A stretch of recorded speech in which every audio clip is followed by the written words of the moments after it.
ဒီမှာလမ်းလျှောက်နေရင်းနဲ့ဟယ်လီကော်ပတာတွေ့လို့ယူရိုဗီဒီယိုလုပ်ပေးတာကဲမမီသမီးလေးကစကူရာစီးနေတယ်ကြည့်လိုက်ပါဦးနေရာလေးကအရန်လာတယ်နော်အပြူလေးက look at that ကျမတို့ဒီ Florida Jacksonville ရောက်မှာပဲဒီလိုနေရာမှာ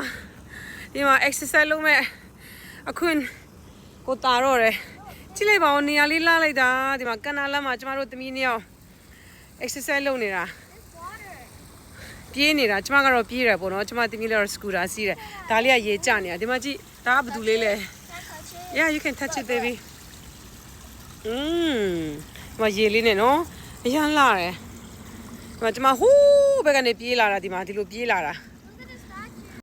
ကြည့်လိုက်ပါဦးလာလိုက်တာအနောက်ကနေရာလေးကအိုးငါးလေးအများကြီးပဲပြပေးမယ်အိုးဒီမှာငါးလေးအိုးဒီမှာငါးလေးအများကြီးအော်နောက်ကျရင်ဒီမှာငါးစာလာကျွေးမယ်နော်သမီးလေးနော် we can feeding the fish now we're gonna brought the food အေးလေဟုတ်တာပဲငါးလေးလေအများကြီးပဲဒီမှာနေရာလေးကြည့်လိုက်အရန်လာတယ်နော်ဒီနေ့တော့ကျမ gym ကိုမသွားဘဲနဲ့ဒီနားမှာလာပြီးတော့ exercise လာလုပ်တာပါနေရာလေးအရန်လာနဲ့ယူရိုကိုတတိရတယ်ကျမဗီဒီယိုလေးလုပ်ပေးရချင်းဖြစ်ပါတယ်ကဲကျမတို့တာမီဆော့လိုက်ပါဦးမယ်ကျမ sunscreen လိမ့်ထားတယ်မျက်နှာလေးကဖြူဖြူဖွေးဖွေးလေးဖြစ်နေတယ်နော်ကဲကျမရုပ်ဆိုးနေရတော့တီးခံပေး bye